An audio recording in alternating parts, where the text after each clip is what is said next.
അസ്സലാമലൈക്കും, welcome to സൂസ് pepper candy. ഇന്ന് നമ്മൾ റംസാൻ 4ാമത്തെ ദിവസത്തിലാണ്. എല്ലാവരും സുഖമായി സന്തോഷത്തോടെ ഇരിക്കുന്നു വിചാരിക്കുന്നു. അപ്പോൾ ഇന്ന് നമുക്കൊരു എളുപ്പത്തിൽ ഉണ്ടാക്കാൻ പറ്റുന്ന ഉമ്മയുടെ സ്പെഷ്യലായിട്ടുള്ളൊരു ചിക്കൻ കുർമ ഉണ്ടാക്കി നോക്കാം. പത്തിരിയുടെ അപ്പത്തിൻ്റെ കൂടെ അടിപൊളി കോമ്പിനേഷനാണ് കേട്ടോ. ഇതിനകത്തേക്ക് 1/2 കിലോ ചിക്കൻ എടുത്തിട്ടുണ്ട്.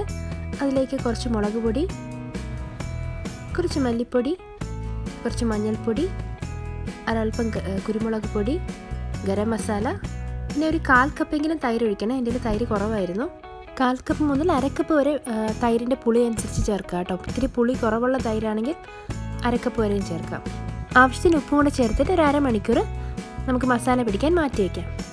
ഇതിനകത്തേക്ക് നമുക്കൊരു അരപ്പ് ചേർക്കാനുണ്ട്. അതിനായിട്ട് 1/4 കപ്പ് തേങ്ങയിലേക്ക് ഒരു 2 ടേബിൾ സ്പൂൺ മല്ലിയിലയും ഒരു കുറച്ച് കാഷ്നട്ട്സും കൂടെ ചേർത്തിട്ട് ഒന്ന് അരച്ചെടുക്കാം. കുറച്ച് വെള്ളം ചേർത്ത് അരച്ചെടുക്കാം. അത് മാറ്റി വയ്ക്കുക. ഒരു പാൻ ചൂടാകുമ്പോൾ വെളിച്ചെണ്ണ ഒഴിച്ചിട്ട്, വെളിച്ചെണ്ണയാണ് ടേസ്റ്റ് കൂടുതൽ, ഏത് ഓയിൽ വേണമെങ്കിലും എടുക്കാം.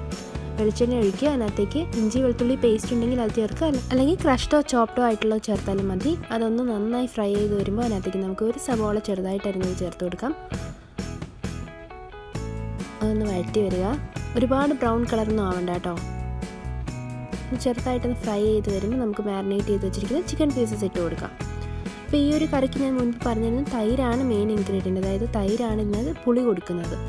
അപ്പോൾ തൈരിൻ്റെ പുളി അനുസരിച്ച് ആഡ് ചെയ്യുക കേട്ടോ.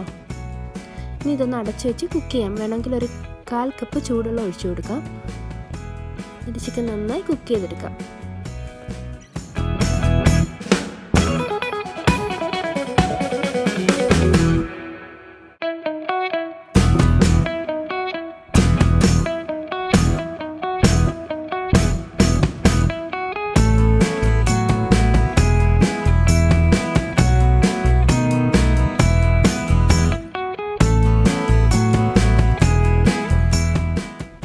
ചിക്കൻ നന്നായി കുക്കായി വരുമ്പോൾ നമുക്കതിനകത്തേക്ക് നമ്മൾ നേരത്തെ അരച്ച് വെച്ചിരിക്കുന്ന അരപ്പ് ചേർത്ത് കൊടുക്കാം.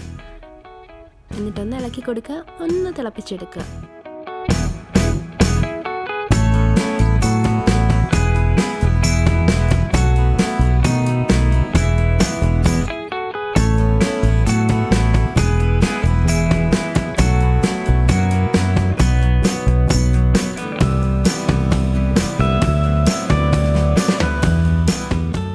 ഗ്രേവി തിളച്ച് കഴിയുമ്പോൾ അതിനകത്തേക്ക് നമുക്ക് വേണമെങ്കിൽ ഒരൽപ്പം ഉപ്പും ഗരം മസാലയും കൂടെ ചേർത്ത് ഫ്ലെയിം ഓഫ് ചെയ്യാം. മല്ലിയിലയോ കറിവേപ്പിലയോ ഇട്ട് ഗാർണിഷ് ചെയ്യാം കേട്ടോ.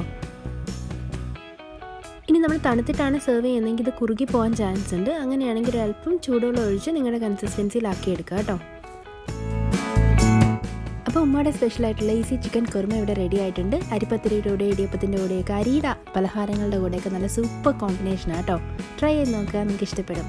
Thanks for watching. See you in another video. Bye.